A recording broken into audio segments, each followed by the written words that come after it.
Good morning. It's Friday, December the 4th, and this is The Drill.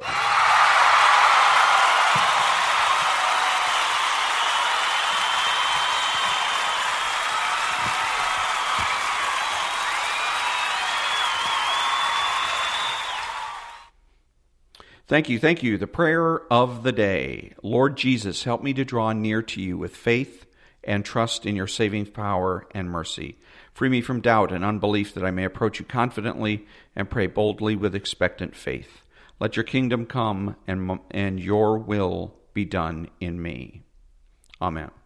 Welcome to all the butchers, bakers, and candlestick makers out there. I'm Ron, your host, and the only true conservative in the United States today. Who is the true conservative? First and foremost, he is realistic. Second, he's God-fearing. The true conservative is the man who follows his plan. He's appropriate. He is the person that has the courage of his convictions and is confident in what he knows. He is the person that subordinates politics to reality. He's not selfish, but minds his own business. He acts like an adult. He's patriotic and uses common sense. He's judgmental and moralizes. He refuses to speculate, speaks clearly and definitively, and is not afraid to say no. He's open-minded, asking why rather than why not. He's consistent, credible, and influential, not ashamed of his existence, unafraid to learn or correct his mistakes. He's a normal American, and he's better than the socialist. He's a better friend, father, brother, family member, and a better person, period. You have to know that being a true conservative is best, or you're wasting your time. Additional examples of what it means to be a true conservative can be heard by listening to John Cobelt and Ken Champeau on the John and Ken Show on KFI AM 640 Monday through Friday from 2 to 6 p.m. Pacific Time. My podcast is short, approximately 5 to 25 minutes long, because shorter podcasts are easier to download and listen to, and the biggest influences on my life are Jesus Christ, my parents, my teachers, Hugh Hewitt, Glenn Beck, Rush Limbaugh, Sean Hannity, Dennis Prager, Buck Sexton, Joe Pags, The Enlightenment, Ayn Rand, and Dr. Mortimer Adler. My podcast is made available through Spreaker and can be heard on iTunes, Spotify, Google, and YouTube. I can be reached at thedrill@gmail.com. And today, the collapse of parenting, where do we stand, conservative vocabulary, how to win, quote of the day, bring back, how to think about making a difference, how to think about the Catholic Church, conservative aphorisms, socialist aphorisms, and socialist vocabulary. All that when I come back.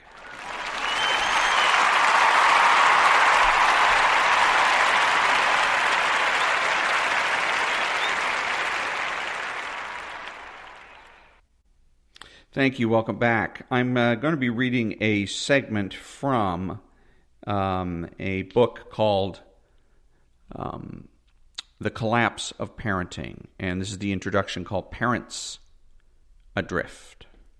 I knew what I wanted to say, but I didn't say it. Al and Mary McMaster have two daughters, Tara and Margot. Mom brought 14-year-old Tara in to see me. Mom was concerned about an irritated rash at both corners of Tara's mouth. Quote, "I've tried some over-the-counter creams, but nothing has worked," unquote, Mom said. "What do you think it is?" After examining the rash, I answered, "This rash sometimes can be a sign of vitamin deficiency. I see this rash frequently in people who aren't eating cruciferous vegetables, such as broccoli, Brussels sprouts, cabbage, and cauliflower, or green leafy vegetables such as spinach and kale. How good is Tara at eating those vegetables?" Tara snorted. Mom sighed. "Her father and I eat very healthy," Mom said, "but Tara refuses to eat most vegetables. To be honest, right now, pretty much the only thing she'll eat are French fries. McDonald's French fries," Tara interrupted. "McDonald's French fries, pizza, chicken nuggets, and potato chips," Mom finished. "That's pretty much it right now, except for frozen desserts like Italian ices and ice cream." "How about broccoli or cauliflower or spinach?" I asked. "She just won't eat those things," Mary said. She would if she were hungry enough, I thought to myself, but I didn't say it. Jim and Tammy Bardis have one child, Kimberly, 8 years old. After carefully researching the local public schools, Jim and Tammy were concerned about what they considered an overemphasis on basic skills, such as reading and writing, and the elimination of what the public schools now call enrichment programs, art and music in particular. Those programs have been cut because of shortfalls in the district's budget, so Jim and Tammy decided to enroll Kimberly in a private school, even though it wouldn't be easy for them financially. Tammy took Kimberly to visit 4 different schools. Tammy and Jim both liked School X. The atmosphere was warm and nurturing, the teachers were enthusiastic, and the long-term outcomes of the students were well documented. But Kimberly liked School Y. On her visit to School Y, Kimberly had clicked with the student escort, a 9-year-old named Madison. Madison and Kimberly discovered that they both liked the Ramona and Beezus books by Beverly Cleary, and they both liked American Girl dolls. But the parents were concerned about the dilapidated condition of the school, the lack of enthusiasm on the part of the teachers and administrators, and the school's refusal to disclose where graduates of the school, a K-8 school, went to high school. Tammy and Jim advised their daughter to attend School X, but Kimberly insisted on School Y, and that's the school where she is now enrolled.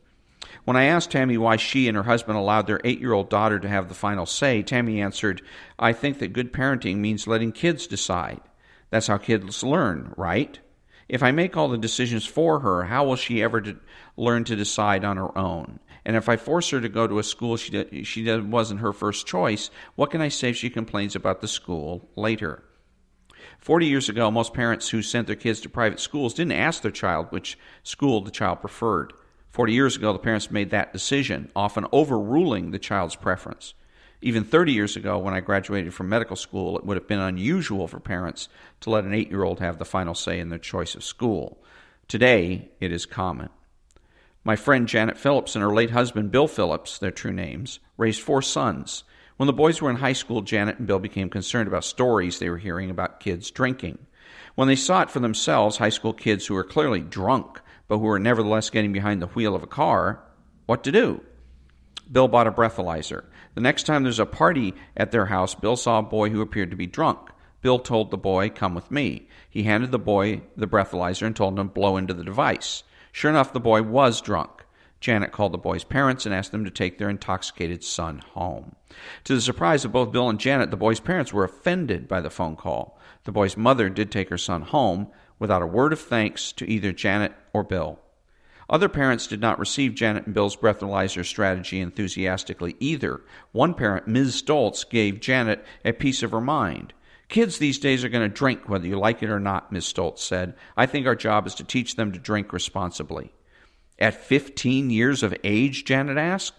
"At whatever age. I'd rather have them drink in my own home than hide their drinking from me." Several days later, Janet happened to be standing just a few feet away when Miss Stoltz picked up her youngest son, about 12 years old, from school. The boy climbed into the back seat of the car. Miss Stoltz turned around and asked him, "How was your day?" Her son said to her, "Turn around, shut up, drive." Miss Stoltz glanced at Janet and drove away without saying a word. As near as Janet can recall, she and her husband actually used the breathalyzer only twice, but they always kept it in full view where every kid could see it.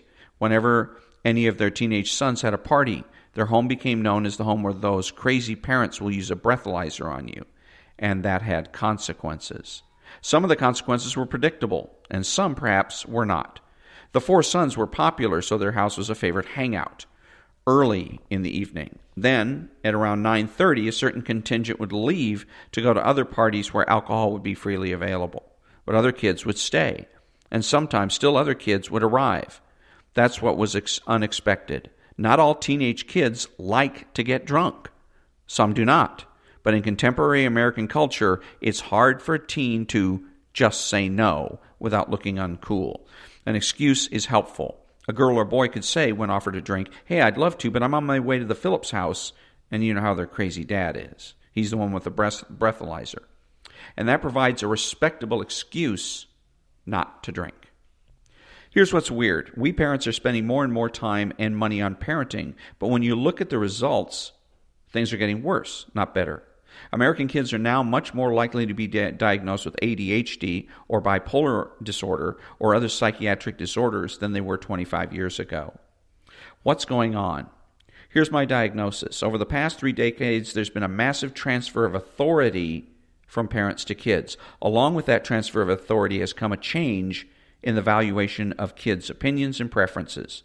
In many families, what kids think and what kids like and what kids want now matters as much or more than what their parents think and like and want. Let kids decide has become a mantra of good parenting. As I will show, those well-intentioned changes have been profoundly harmful to kids. You may be wondering, who is this Leonard Sachs guy and what makes him the expert? It's a fair question. I'm a family physician, board certified in family medicine, currently in practice in Chester County, Pennsylvania. I also have a PhD in psychology. I grew up in the suburbs of Cleveland, Ohio, where I attended public schools through grade 12. I earned my undergraduate degree in biology at MIT in Cambridge, Massachusetts. I earned both my MD and my PhD at the University of Pennsylvania. After doing a 3-year residency in family medicine, I practiced for 19 years in the Maryland suburbs of Washington, D.C. I then relocated to Pennsylvania. My primary sources for this book are the more than 90,000 office visits I have conducted in my role as a practicing physician between 1989 and today. I've seen children, teenagers, and their parents from a wide variety of backgrounds and circumstances. I've seen from the intimate yet objective perspective of family physician the profound changes in American life over the past quarter century. I've witnessed firsthand the collapse of parenting. In this book, I will share with you what I've learned about the collapse of parenting over the past 30 years. Like any competent physician, I will review the evidence, then I'll explain my diagnosis and prescribe a treatment. The treatment will be 3 things, in fact, that you can do starting today in your home without spending any money that will improve the odds of a good outcome for your child. And I will share success stories. We'll hear more about Janet Phillips and her 4 sons and other families like hers, families who have achieved good outcomes despite the odds. These stories, supplemented by recent scholarly research, will provide the basis for the 3 things you must do if you're going to raise a healthy child in the modern world. Healthy not only physically, but also emotionally and of good character, honest, and conscientious. It's still possible to raise a healthy child. It's not easy, but it can be done. So the reason I'm reading this is because this is a doctor now that is saying basically the same things that I'm saying. And that is that parenting has changed. It's different today than it was when he and I were growing up. He must be pretty close to the same age I was, because I recognize when he's saying 40 years ago this, 40 years ago that. 40 years ago, basically the mantra was children are to be seen and not heard. You didn't make any decisions as a child. And you didn't because you were not emancipated. It's an issue of philosophically speaking, authority and responsibility are commensurate. Children have no authority because they have no responsibility. If your child goes in and steals something from a store or goes in and does some vandalizing of a particular location, it is you, the parent, that is going to be held responsible, not the child. So, excuse me. And as I've said in a previous episode, what happened to parenting was that in the 60s, there was a lot of kids that ran away from home and went to Haight-Ashbury. It was a famous place full of hippies and whatnot, very exciting place to hang out. And a lot of kids were running away from home going to Haight-Ashbury. And of course, it terrified their parents, and a lot of these kids ended up injured or dead. They would experiment with various types of drugs. They might overdose, or in the case of some of the hallucinogenics, they would have a bad trip, so to speak, or maybe even a good trip, maybe thinking they can fly and dive out a 2nd or 3rd story window and again end up being injured or killed. And this was on the news on a regular basis. And parents across the country were terrified. They didn't want their kids to be next. They didn't want them to end up on the pavement in or near San Francisco. So there was a lot of left-wing writers at the time that took advantage of this fear and wrote books to the effect of how to parent in the new paradigm, how to basically parenting how-tos. And all of these people said basically the same thing, that the reason that your kids are running away from you and running away from home is because you're acting like a parent. and that if you acted less like a parent and more like a friend, then you won't have these problems. They won't run away from school. And so that's become the paradigm, if you will, from then on. More and more and more parents started in the 60s and 70s to try to be friends with their children. And not only would you get that in books, but then child counselors, family counselors started getting in on the game. So if you went to a family counselor, he might scold you as a parent and saying, well, the problem with your child is that you're too much of a parent and you need to be more of a friend. And so people it sounded good on the surface. It sounded real good. But the problem is, again, if you're going to be a friend, you're going to let them make the decisions in life, and they don't have to accept the responsibilities that go with those decisions, which they can't because, of course, they're under 18. Then you have you're warping. The lady in the book was talking about, well, you got to let them make decisions. That's how they learn, right? Yes, but only when they have responsibility for those decisions. When they have to suffer the consequences of those decisions, then it's good to let them make those decisions. But if they're not going to be, you're not going to be in a position to make sure they suffer the consequences, good or bad for that matter, of their decisions, but particularly bad, then you're not helping the child, you're hurting them. And you're not only hurting the child, you're hurting yourself because you're setting yourself up for disappointments later on. The child then goes, if they go to college, they'll go off to college and come back with their minds stuffed full of crap, socialist crap from their professor, and then they come home and start cussing you out, telling you what a bastard you are, as they hand you their bag of laundry and expect you to wash their clothes for them. So you're going to raise a brat. And also, not only are you foisting that child or putting that child in a position where they're going to disrespect you, but in society. These are going to be the kids that are going to go out and flip everybody off, that are going to be demanding. These are the kids that are getting ready to become Antifa thugs, that expect everything and are willing to give nothing. So I had a friend or a coworker that was living at home, and his mom was doing that. She was allowing him to smoke dope or snort coke or whatever it is that he wanted to do, because her theory was that because he had told her that I'm going to do it anyways. So if you not going to let me do it in the house, I'll go somewhere else and do it. And so mom decided it's better to for him to be in the house where she can supervise and make sure that he doesn't OD than to have him run out and go do it on the street somewhere, something like that. Wrong decision, bad decision, because those kinds of things also are foundational. If you're going to allow the kid to do one thing, you may as well allow him to do something else, and then another, and another. And the child is always going to end up, in effect, running the household. And by the way, this child was an adult. He was in his 20s, still living at home, and mom was still allowing him to basically run the household. He decided whether or not he was going to eat and when he was going to eat. And again, if he wanted to do smoke dope or whatever, then he would do so.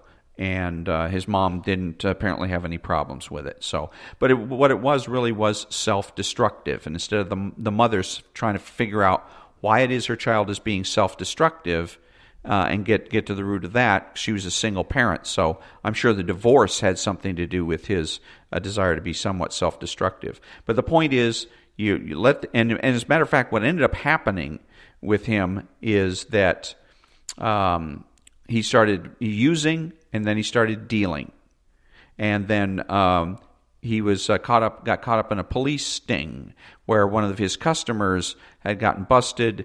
And his customer then introduced him to a new customer who turned out to be a police agent, a police officer, undercover. And so then a week or so later, the police raided the house, arrested him, and he ended up having to do 6 months in jail. And the judge just slammed him right into jail. No first-time offender, nothing. They put him in county jail for 6 months. And so that is as much his mother's fault as it is his, because she went ahead and didn't take charge of the household. She didn't act like a parent. So many conservatives say, what can I do? What can I do? And they act all helpless. One of the things that you can do for yourself and for your community and for the country is to raise a conservative child. And that starts with respect for you, respect for the household, and respect for the rules of the household. When I was raised in a conservative way, I got a little out of control, as it were, when I was about 14. And one morning I came downstairs and there was a sheriff's deputy sitting there. And my mother and grandmother called me downstairs for a family meeting. And there's a sheriff's deputy, and I'm wondering what's going on. And so we had what's referred to on the left as a come to Jesus meeting. And the deputy said, look, you got to straighten up and fly right, or you're going to go to juvenile hall.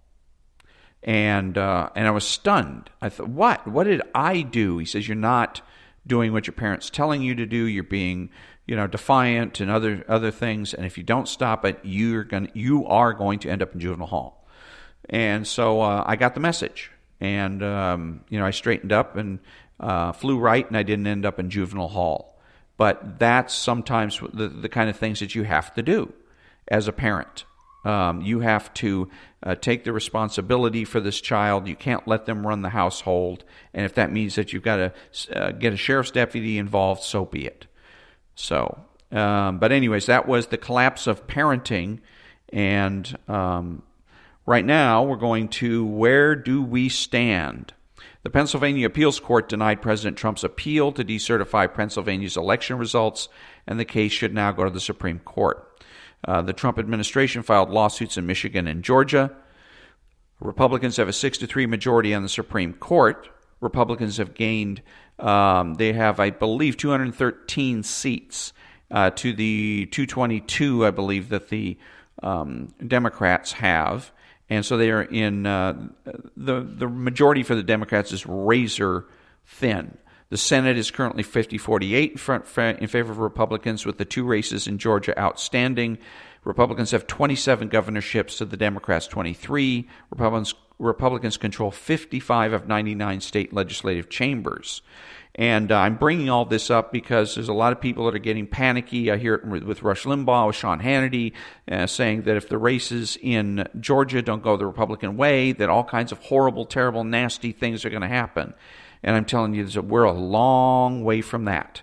We have, like I said, 6-3 majority on the Supreme Court, and all these other areas where we have clear majorities, where the states can always act as a buffer, as a foil, so to speak, so that if by chance we end up with somebody that we don't like in the presidency, and maybe even we end up with a 50-50 tie in the Senate, we still have mechanisms at our disposal where the states, we have enough governors, enough state legislatures that we can sue if the left tries to get too radical. And we can take it ultimately to a Supreme Court, again, where we have a 6-3 majority. So relax a little bit. Let's not keep our powder dry, so to speak. Let's not overreact and start gnashing our teeth and whatnot. There's still a long way to go. Also remember, there's a lot of people, whether it's Limbaugh or Hannity or Hewitt, that are talking about, again, that the left is going to do all these horrible things once they get into power. Remember that in 2022, we have another election. In 1 month, we're in 2021. So they will have 1 year, because in January 2022, that's when the campaigning begins in earnest. So the Democrats only have 1 year to get all these evil things done. And in the meantime, if they have their way with the presidency, then they're going to have somebody who's still going to try and get his feet wet, find his way around. He has to get his cabinet set up, and they all have to be confirmed. That all takes time, along with all the regular bills, budget bills. We have to find out where we are with the coronavirus. Are we going to need a third stimulus package, for instance? All that takes time. So remember, time is on our side. It is not on the side of the Democrats. And the talk about, well, they're going to stack the court. You don't snap your fingers and stack the court. It doesn't work like that. You have to go to Washington, D.C. and get the voters to vote to become a state. You have to go to the people in Puerto Rico and get them to vote to become a state. If both of them decide that, yes, they want to become a state, then it goes to Congress to be ratified. After that, then both of those places have to have elections to get their senators, to name who their senators are going to be. That takes time. That takes a whole lot of time. And then after that's done, then it's going to be up to whoever happens to be president to make nominations, and those nominations have to be confirmed by the Senate. And again, there's all kinds of things that can happen in the meantime. So people can switch parties. That's been done before. So even if we have a 50-50 tie in the Senate, if we get one or two Democrats that decide they're sick and tired of the radical direction the party's been taking, they can switch sides, and we're back to having a Republican majority in the Senate again. So there's lots of things here that going on. Don't get overreacting about this right now. Take a deep breath. Take things as they come. I want Trump for president. I want him to have a second term and have a second term now, not in 2024, but now. And I'm really hoping that we're going to get that. But should that not happen, we don't have to panic over it. We're still in really good shape in all the other areas, and we can still be effective. We can still have a say in what it is that goes on in this country. And again, the pressure is always on the left. They always like to talk a good game. They always like to talk big.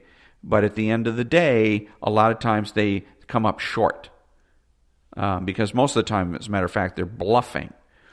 So, extremists in the state of California are creating a ballot measure to decriminalize magic mushrooms, heroin, and cocaine. Bad idea. How stupid is that? And then, of course, today, the House of Representatives passed a law to legalize marijuana, to take off the legalize it federally legalize it. It's not likely to pass the Senate. So at least we can be satisfied that that's not going to happen. It's a bad idea because the left has never presented a good idea. They've never, ever been able to tell anybody why it's such a good idea to legalize marijuana. Never. The only reason we have legalization is because the left has managed to control the conversation and control the debate with regards to marijuana. When conservatives learn how to assert themselves and control the debate, take the control of the debate about drugs or anything else away from Democrats, then we start winning. George Soros is still not dead yet, but I sure wish he were. The monster that's been arraigned for shooting two Los Angeles sheriff's deputies is still in jail, awaiting we're awaiting hearings. No law enforcement union has been decertified. No laws shielding officers from prosecution have been repealed, and that is dangerous. The most unpatriotic piece of legislation, the Patriot Act, is still the law of the land, mocking the Constitution and creating the blueprint for the autocratic rule in this pandemic. New York Times v. Sullivan continues to encourage news people to be super citizens who can use unnamed sources to slander and defame people at will without fear of consequences, meaning they can't be fired, they can't be sued, they can't be criminally prosecuted. New York Times v. Sullivan should be overturned. Where's the expose on the Washington Press Corps? Where's nonprofit news? Communist flu continues. Blue Cross and Kaiser Permanente continue to take our premiums while they use lockdowns to avoid paying claims. Governor Newsom has enacted a racist scheme to keep Californians locked down indefinitely. When I come back, conservative vocabulary.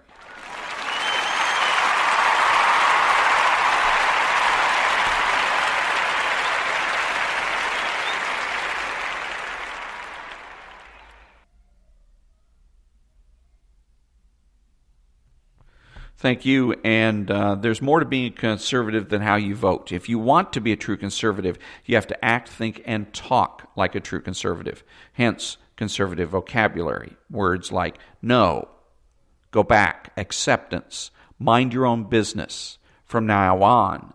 Let's try it again. From now on. Right, wrong, should, good, bad, evil, reality, certainty, morality, beauty, and polity. These terms are conservative because they are realistic. How to win? Follow the conservative commandments. Number 1, thou shalt not be neutral. So the other way that we as conservatives lose, is because we try to pretend that we're neutral. Quit pretending to be neutral. Start promoting conservatism. You start with your family, you start with your kids, promote conservatism to your kids, to your family, and then promote it outside of your family. Quit being neutral if you want to have any hope of having any influence in this country whatsoever. Number 2, thou shalt not be pragmatic. Number 3, thou shalt not be idealistic. Number 4, thou shalt not be materialistic. Number 5, thou shalt not be skeptical. And number 6, thou shalt not be an activist. Think before you act. When some lefty asks you where all the evidence of election fraud is, the best answer is, you mean you don't see it? When are you going to open your eyes? The quote of the day, quote, remember, beneath every cynic there lies a romantic, and probably an injured one. Glenn Beck. As conservatives, we like to make the presumption for the status quo and change only when there's an obvious or prima facie case for change. The left, through various ways of controlling and manipulating the conversation and the debate, has relegated certain words or terms into the dustbin, so to speak. And so these are terms that should be brought back. Normality, sanity, privacy, property rights, the pre-1970 filibuster, outlawry, single-income households, integration, parenting, and along with it, corporal punishment, the primacy of existence, certainty of knowledge, and universal rights and wrongs.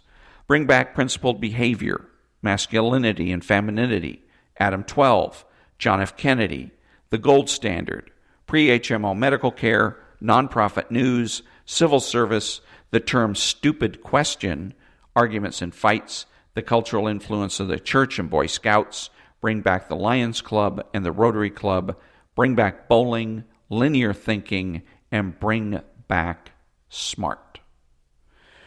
Making a difference. This is what you hear from the left all the time. Making a difference. You can make a difference, which is an insult.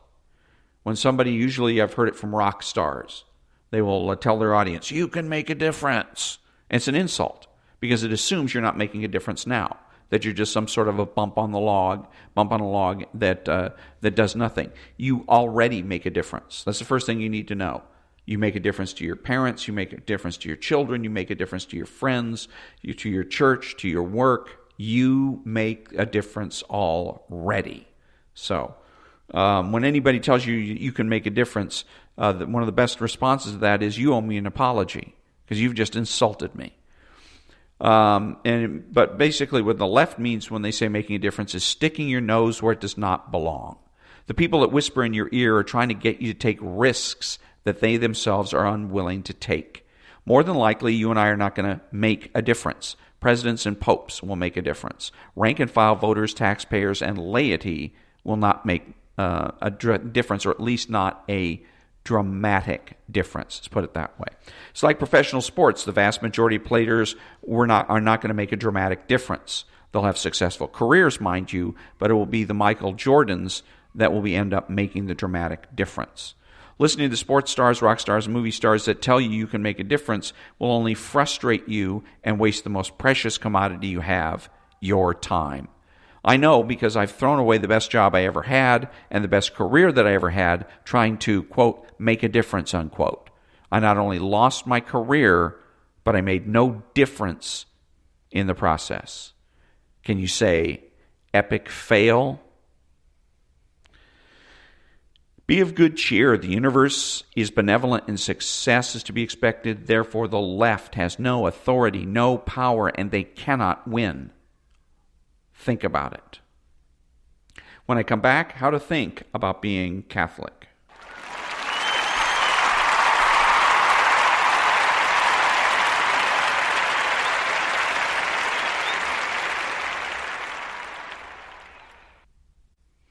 Thank you. Welcome back. How to think about being a Catholic. And this is from an article in American Conservative, and it's basically a diary of a Catholic seminarian, a student that's in his first year of seminary school, and expressing his frustrations and doubts. This is heavy. I'm trying to describe my experience in the seminary, dejection at the state of the church, and my latest decision to try to leave. There is something good in these developments, but I don't know how to express it best. Here's what I wrote. In the church, truth and falsehood, good and evil have been replaced by liberal and conservative. I live in fear of being branded with the scarlet letter C. I have to weigh every action and every word and measure out the amount of hostility I attract to myself. All the while, we hear constant rhetoric about diversity, inclusivity, and dialogue. They are the intolerant ones. All are welcome, but some are more welcome than others. I feel like I'm being gaslit by the psychologizing of religion. The implication is that sexual deviancy is caused by sexual repression. Those who advocate for obeying the commandments are blamed for people disobeying the commandments. Could there be a connection between those who are advocating for a more liberal sexual morality and those engaging in immoral sexual activity? I don't feel safe asking the question or speaking the answer. I don't feel good about the future of the church. In these cases of sexual abuse, we are reading about what happened before, what has happened before the age of internet pornography. I feel like chastity is discouraged in my formation program. We aren't allowed to talk about sexual morality anymore. I don't trust the men around me. The sexual scandals of the future are going to become much worse than the sexual scandals of the past. I used to believe the church is restoring herself after a dark period, but I no longer have that hope. I'm currently in seminary, and I don't want to represent the church publicly. I don't want to welcome people into the church. I wouldn't recommend the church to anyone. If you hope to believe and practice the Catholic faith, you'll be beaten down by the church. And that was an article from the American Conservative magazine, and this is a person that's actually in despair, and he's in a very bad place, and he needs to pray, for one thing, because despair is an insult to God. And it's the first thing that he needs to do is pray to God for the strength to continue on. Now, does he have to continue in this particular seminary school? No. If he can find one that is going to be consistent, that is not going to be full of immoral teachings, that is going to teach the true church doctrine, then he should move to that particular school. But the whole idea that he's been called to be a priest, and he's going to leave that calling and called by God, and he's going to leave that calling and very, very possibly leave the church is a terrible idea, absolutely terrible. This is the way the left wins all the time. What he should do, if he's not going to move to another seminary, is be defiant. He says, "Well, we're not allowed to talk about we're not allowed to talk about sexual morality anymore. You talk about sexual morality anyway." He doesn't feel good about the future of the church. He doesn't feel safe asking. What was the question he wanted to ask here about immoral sexual activity here? This is a good one. Could there be a connection between those who are advocating for a more liberal sexual morality and those engaging in immoral sexual activity? And that's what he has to ask that question. And what needs to happen, because if he quits, he moves to a different seminary, fine. But if he quits and quits the church and whatnot, then he is going to let the left get away with it. That's what you're doing. If you're going to defeat the left, one of the ways is you have to make them face the consequences of their actions. If you just let these people just get away with doing whatever or saying whatever then you're encouraging them. And not only are they going to defeat you, but they're going to come down double on the next seminary student, and the one after that, and the one after that. So it's bad for everybody if this individual goes ahead and quits not only the seminary, but quits the church. So you have to be defiant about it. You don't have to be, you can be defiant with dignity. Let's put it that way. You don't have to be very showy or dramatic about it. It doesn't have to be dramatic defiance, but just simply be defiant and questioning. What do you mean by this? What do you mean by that? Why can't we do this? Why can't we do that? And put them in a position where they're either going to go ahead and let you graduate despite your defiance, or put them in the position where they're going to have to expel you. Now, what will first happen before they expel you is they will sit you down, and this is not only in a church, but in any business. They'll do this and ask you or talk to you or hint at you about resigning. I don't think you're getting along here very well. Not too many people like you, that kind of thing. And so maybe it's best that you go ahead and find some other place to go or some other kind of a career to have. And they're hinting that you should resign. And you need to tell them flat out, I'm not resigning. If you have an issue with me, if you want me gone, you're going to have to expel me. Period. Other than that, I will see you tomorrow, and I will be in class, and I'll be asking all the same questions and making all the same remarks that I made yesterday. Have a nice day. You have to do that. Because again, now they're in a position where they're going to have to suffer the consequences, the emotional, the psychological, and other consequences, knowing that every time they're getting rid of an otherwise good seminary student, that they're hurting the church. And when they hurt the church, they hurt themselves. Because they're using the church as a platform to spread basically blasphemy. So, no church, no opportunity to spread blasphemy, and no opportunity to be a radical within the church and reform it. So don't. It's like I said. It's quitting very often is tantamount to a confession. If you quit under pressure, it's confessing. You're confessing that you were somehow wrong, and that's why you don't want to do that. Sean Hannity was under a tremendous amount of pressure not too long ago. People were trying to take his sponsors away. He didn't resign. He stuck it out, fought it out, and won. The opposite of that was Bill O'Reilly, who is being attacked for being a Lothario, and that he was a bit of a lecher and whatnot. And so he went ahead and resigned. He said that, we talked over with Fox, and we decided that instead of, going through this big process and being a distraction or whatever his excuse was, I'll go ahead and resign. Well, he resigned under pressure, so that's just tantamount to a confession. That's what it is. And then when he saw what Sean Hannity did, then he decided, wait, you mean I shouldn't have resigned? I should have stuck it out. Too late now.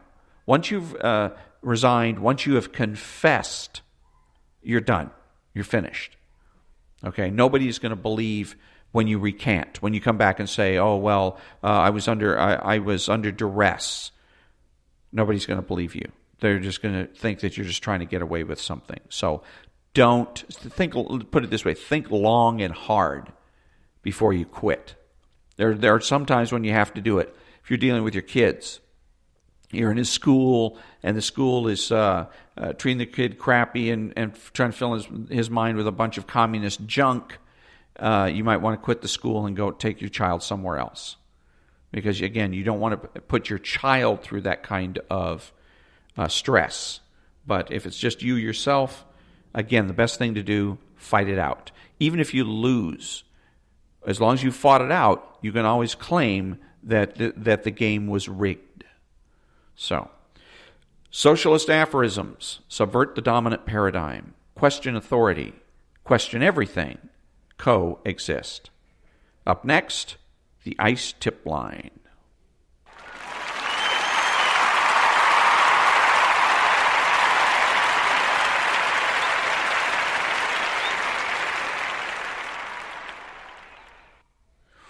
Thank you. Who is the socialist? He's the man that seeks consensus rather than develop his own opinions. He's subjective, petty, and small, taking everything in life personally. He's outrageous, jaded, boring, and rude. He pretends to be a leader and a change agent. He's manipulative. He's sly, cunning, and deceptive. He dresses, acts, and speaks like a child. He's informal and terminally unique. He is childish and pretends that he knows nothing. He's pragmatic and ignores his conscience. He acts randomly and rationalizes his behavior. Deterministic, blaming others for his mistakes. Skeptical, demanding that others solve his problems. His unreasonableness and irresponsibility make him a bad role model and a bad father, brother, family member, friend, and a bad person, period. So if you think you should be friends with a socialist, think again. That concludes another episode of The Drill. Be honest, be smart, be beautiful, and always ask yourself, what is real, how do I know, and what should I do about it? I'm Ron, and that's The Drill.